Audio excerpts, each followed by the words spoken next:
Hello, everyone. To start with, the title of my graphic novel is ElfQuest, the original quest, Book 1, Fire and Flight.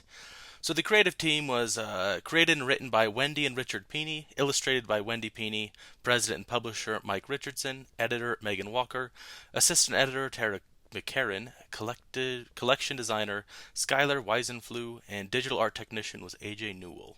And the publisher was Dark Horse Books, and the comic is 177 pages long.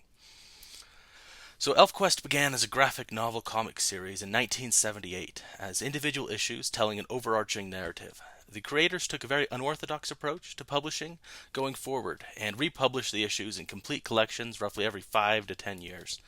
The publication I chose to read was a compilation of the first major arc of the story, including the first 5 issues and an afterstory. While technically a compilation, there's no narrative or chronological break between the issues, so I would classify it as a genuine graphic novel.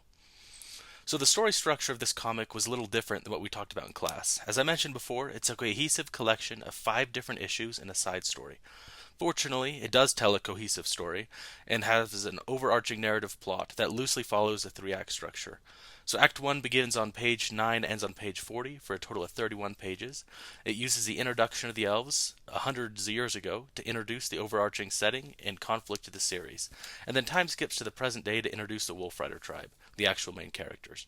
So Act 2 begins on page 41 and continues all the way to page 169, taking 128 pages.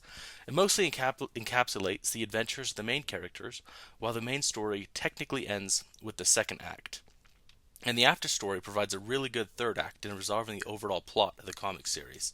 It begins on page 170 and continues to page 186 for a total of 16 pages. So if you want to forget the afterstory and just focus on the main comics in the collection, I would end Act 2 at page 136 and have an Act 3 go from 137 to 169 for a total of 32 pages. So in that case, the story would more accurately fit our 3-act structure, with Act 1 being 31 pages, Act 2 coming out at 95 pages, and Act 3 at 32. Still not quite a 25-50-25, but it's pretty close. So the main character is an elf named Cutter, the chieftain of the Wolfrider clan. His goal shifts throughout the story as events happen, beginning with securing a peaceful place for his clan to live, moving to uniting all the scattered elves around the world in one big family and clan. The primary conflict of Act 2 surrounds his efforts to bring his clan of forest elves and a clan of desert elves together through the union of himself and a woman of the desert. While the story is focused on him, the themes exploring in their budding relationship extend to the elves as a whole. So the story has a very clear and powerful arc. The beginning forces the forest elves to leave home and begin their quest. The middle provides ample opportunity for growth and conflict, and the ending gives us a picture of where those opportunities took them. To summarize it shortly, the resolution is the afterstory, where the tribes have learned to live in harmony and are beginning to form real, lasting relationships with each other. It's a perfect end to the struggle for home and connection that the Wolfriders had in the first act and strove to achieve in the second. So there's a ton of named characters in ElfQuest, and a surprising number of them have a fulfilling character arc. I'll focus on just 2 of them, so do not overwhelm all of you guys watching this. The first is the protagonist Cutter. He begins as a wild hunter in the forest who's blinded by his feral nature and feels more at home with the wolves than the elves. Throughout the story, he's faced with loss and trials, including the rejection of Lita, the woman he falls in love with.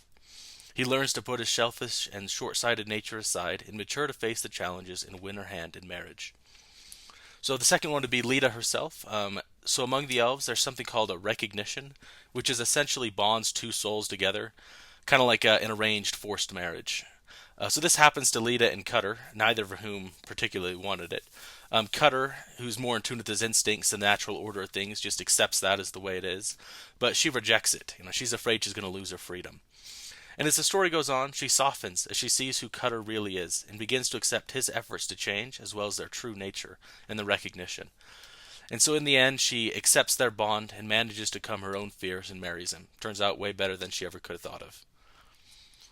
So as for transitions, the story has some very obvious transitions where one volume ends and another begins, so that's kind of nice in the overarching whole.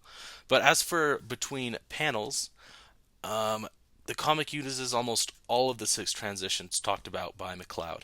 It never touches the non sequitur, but it seems fairly typical amongst, that's not unusual. I think my favorite series of panels and transitions is one that seems to incorporate several of these different types.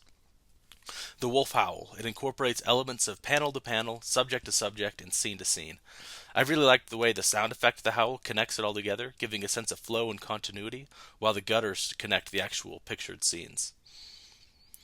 So this comic made extremely effective use of each and every page. For the majority of it, they began with some sort of transition panel that reminded you of the last page and introduced you to the upcoming one. The action flowed across the page, carrying you from panel to panel, and the last one typically set up some sort of incident or reaction for you to look forward to on the next page. So the directional flow was also pretty good, but certainly not perfect. There were plenty of pages where it relied on the simple layout of its panels to drive you forward, as opposed to the action and the visuals pushing that. So the page I'm showing you right now, though, was one of the better examples of where they used directional flow and walked you through by following the direction of the characters and flow of the action. So the top right panel, for example, leads you through an ascending series of heads. The middle two panels are exceptional, as the left panel pushes you to the right. And then on the right, Cutter's face moves you to the wolf, who then points you to the third line.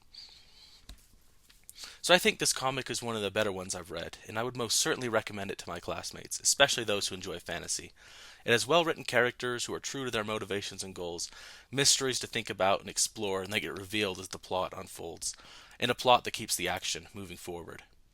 So as for my friends, the only thing I would hesitate to is that the magic's kind of weird. So basically, all the magic belonged to the elvish progenitors who showed up and then all got wiped out by the humans. And so after all the elves were scattered, every tribe ended up with their own type of magic, which is cool and unique and all. The problem comes back to what I was talking about, that arranged marriage aspect, which is just it's kind of weird. They use it as a plot device, but I just wasn't a huge fan of it, and I think it would take some explaining before people kind of just set the novel aside because of how weird it is. So this comic did a lot of cool stuff, though, that I wanted to mention to class. One of the things that they did was mix up the lettering formats. These panels, for example, got rid of the caption and speech bubbles for more cohesive, natural scene. They used the art as natural framing. Another neat thing they did was create a unique type of dialogue. Some of the elves had the ability to communicate telepathically, which they depicted by these special bubbles. So the speaking character would have a little diamond thing on their head while the words floated nearby without a tail and surrounded by purple lines. So they explored this concept further when a magical abomination created by the first elves attacked their camp and used the same communication technique. Even when we couldn't see the monster itself, the telepathy speech bubbles served to bring it into the panel, giving the audience something to focus on. So a fun fact about this comic is that it was the first fantasy graphic novel to be written and drawn by a woman. So I don't normally care about who writes it. I don't really think that's important. But this case is particularly interesting just because it does explore those themes of that arranged marriage and the lack of choice in choosing your partner, which is something seen as kind of oppressive to women. So again, I don't really care much for that perspective, but I think it's interesting all the same. And that's it for my presentation of ElfQuest, the first quest, Fire and Flight. Thank you for watching.